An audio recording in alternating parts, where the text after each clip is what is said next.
A little over 20 years ago, in 1998, when I moved here, this little cabin is not down here at that time, and the trail going to the lake came through my property, and I asked NEFF BASORE of Cooper Communities if I could build a little bridge to go across this ravine so that people wouldn't get hurt. And I said, I think I realized, just looking at it, I think one footing is on my property and the other footing is on yours. May I do that? Well, the only way he knew me was we'd been on the NWACC board together, the college board, and he didn't know that I was the way I am. And so he said, fine, just tell everybody that they can come through your property to use that and it'll be great. Well, they built the cabin and the path was gone, so developed a little path going down that way, and lower needed a bridge to get across the ravine there. And I asked him again, I said, we need now the bridge further down. He said, same thing, as long as you keep it clean down there and it's attractive, why, fine. So the bridges were there for almost 20 years. People were using them, no problem. And so the day that I filed the lawsuit saying that he had thrown 4 concrete mixing drums into the Trafalgar stump dump back in 2008, that's federal crime to do that. And so the minute I filed it, the very next day, there was a survey crew out here, and I thought, okay, wow.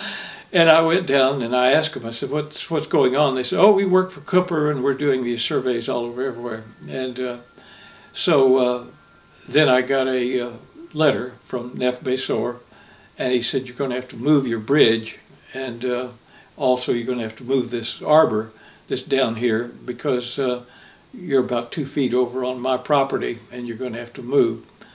And so I moved, and there they are today. Then later on, the little path that is down there where people have to walk across the ravine, there's 2 signs down there that say no trespassing. So I tell everybody, come on, walk on down, go ahead and go. Those signs are just for me. It's just a harassment to get me. But it strikes me that here Cooper has given all this land to put these trails through for people from Chicago and Illinois and Houston to come and walk these trails. We don't know who they are. They can come and use them. And yet the very people who pay assessments and people who live here cannot little footpath to get to the lake. There's no trespassing to them. So it's no trespassing to us, inviting to them.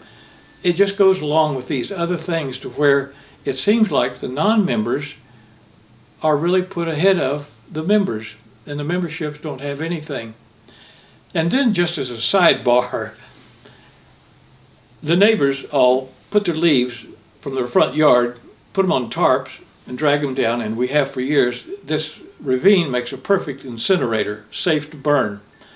But every year before we burn, while we rake the leaves and clean up any beer cans or anything that might burn, and there was a little dead tree about that big around that did, and I thought that'll just be kindling. This was from the drought the year before. And I cut it down and I threw it in the ravine. Well, NEFF BASORE, Cooper again, with ACC, he appointed Buddy Vernetti as the ACC chairman. Buddy Vernetti has his son, Brian Vernetti, who is the cop for Cooper, and he's the hammer. Well, they came with me a summons that you're going to owe us $920 for cutting down that tree. I was just guilty as I could be. And I paid it, with the exception that my neighbors were down there doing the same thing. They were helping me with the leaves and they were burning. And why just me? Well, we know why just me. Learned in football a long time ago. If you put your uniform on and you get out on the field, expect to get muddied up. And if you're doing a good job, the more muddy you're going to get. And so that's just the way it is. If you want to stay clean, sit up in the stands, say nothing, do nothing, and you'll be okay. But if you want to get in the game, expect to get dirty. So here I am.